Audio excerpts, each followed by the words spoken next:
I think NALIP in particular, NALIP is the National Association of Latino Independent Producers. It is an association of writers, directors, producers, actors, performers, behind the camera, gaffers, sound mixers, you name it, we probably have it there.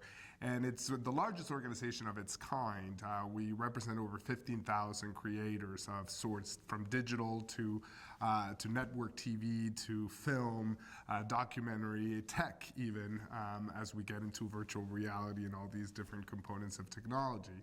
So in particular, NAB Show represents actually a very strong portion or intersection of where our creators go or end up.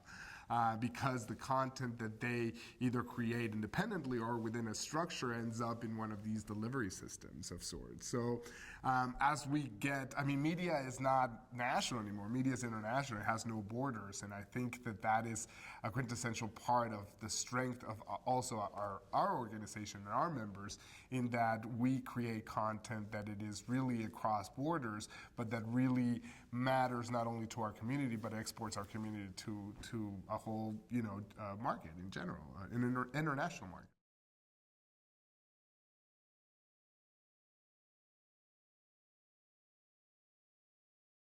I think the challenges that independent creators face, if a question like that would have been posed 10 years ago, there would have been many more challenges, I would say.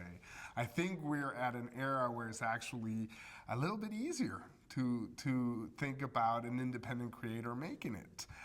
It's not that it's a piece of cake. It's not that it doesn't, come with a very strong work attached to it. But I think that there are possibilities to engage an audience in a much more direct manner for independent creators, than it was before. Now, there's a difference between an independent creator creating and living off of their creations and actually monetizing to make a business out of it. That's where the difference is, and I think there's a conglomeration of a lot of media sources that is happening as well, and that is forcing or squeezing some independent creators to go directly to their audience or consumers. It might not mean that they're monetizing 100% effectively, but it does mean that there are other ways of creating content, producing content, and distributing content. It's starting to now mesh and mix because folks are realizing we're leaving a lot of creators on the table. So as media diversifies even more, as it democratizes even more in the next few years, those conglomerates that we're seeing are going to start breaking apart. And that's going to bring, I think, in my perspective, a lot more opportunities for independent creators.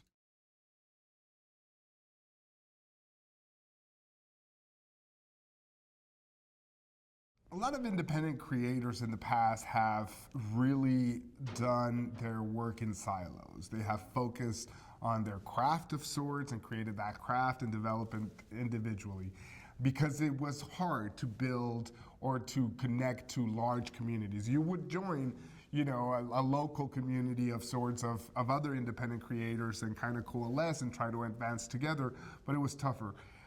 The advent of all the social and tech tools that we have at our disposal make it so easy for us to grow exponentially as creators, as independent creators, where we're seeing much more of these huge connections that are happening individually and in companies and in production and in creation.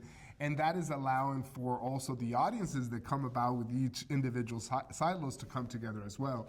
And these are building huge audiences. We're seeing it with examples, for example, like Me Too Network, which it started very small. Now it has, they drop a video and it's 20 million views within a day. We see it with other creations online. We see it with social media. We see it in our apps. So it is allowing for creators to tap into a larger kind of infrastructure that before they wouldn't have as easily accessible to them. And at the same time, they're tapping, as I mentioned, to those audiences, and I think that that's becoming more and more prevalent.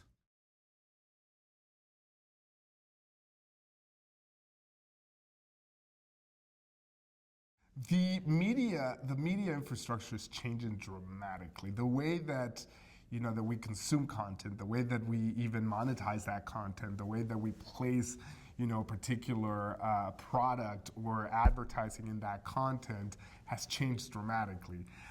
We still think in these linear terms of like, well, I'm gonna do a brand on this individual product, or even the second linear is like to an entity, to a particular figure. Is like, oh, I want to attach my brand to this figure. And that has been adopted, that linear model, in with like new ways of doing content or delivering content, such as online. But even that is changing dramatically, because now what we're seeing is really algorithms driving the placement of a lot of these branded content. It is all this infrastructure behind the scenes that we don't know that much about, that are the buyers and the sellers of spaces, of properties all throughout. So when you're going to go ahead and place a potential ad, you're no longer thinking of a particular entity or a demographic. You're thinking of an engagement tool of that sort. And so to make it in more simplistic terms, when we move forward in the next 10 years and where this direction of media is going, we're going to see a whole different type of advertising that is not going to be as readily, easily consumed by the regular, audience, identifiably consumed by the regular audience, but rather behind many other mechanisms that are a lot more complex and a lot more, technologically driven.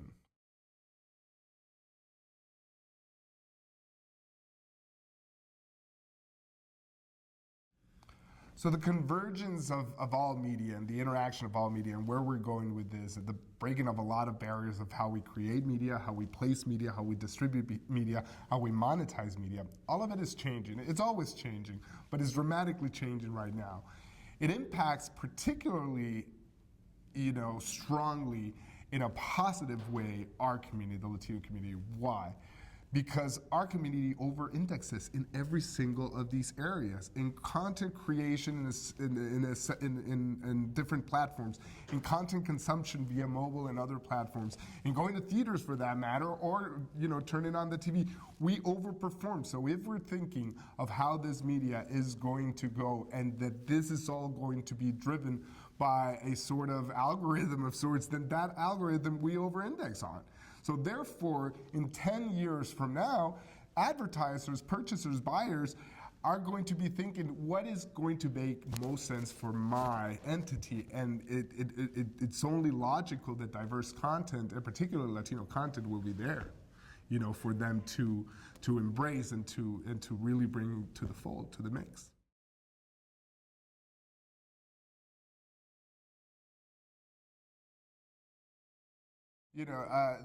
There's a common misperception, actually, that there will be more Spanish speakers than English speakers. That is only true and relevant to first generation of Spanish-speaking immigrants. But if you look at millennials, and even younger than millennials, which is the over-indexed demographic of U.S. Latinos, they're not speaking Spanish. They're speaking English. So there's a misperception that the language is going to really drive the Latino content. The culture will integrate a lot of Latino entities, or a lot of Latino skill sets, or a lot of Latino cultural elements, but that doesn't mean that the language will be a central portion of it, just like any other community in the U.S. We see the Italian American community. Most of them don't speak Italian anymore. We see the Jewish American community, they don't, and you can go down the line, and a very similar case can be made for the Latino community. When you go down in generations, you're not going to see that Spanish is going to be the central focal point. The culture will be a focal point, but not the language. And it's a much more diverse type of community than many people perceive or know of.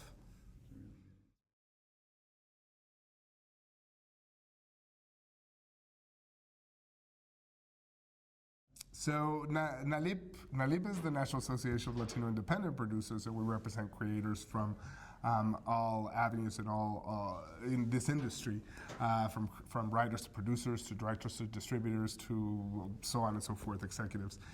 We have an incubation program that is really phenomenal, and it's one that is supported by multiple entities, including Time Warner Foundation, National Endowment for the Arts, California Arts Council, among many other entities that really work to promote and elevate Latino creators from a stage where perhaps they're not yet ready to enter the big stage, and this is the last step that they need. So the incubator funds them directly. It provides them funds to create their own short films, their own digital projects, their own TV pilots, their own everything right there from development to execution, production, post-production, to even distribution. And LatinoLens.org is where people can check, all of our incubators. The next one up, we just did a short film incubator that's going to be released at our media summit in Hollywood in June 23rd to the 26th. The next one that opens up is a tech arts incubator, virtual reality incubator, which we're very excited about.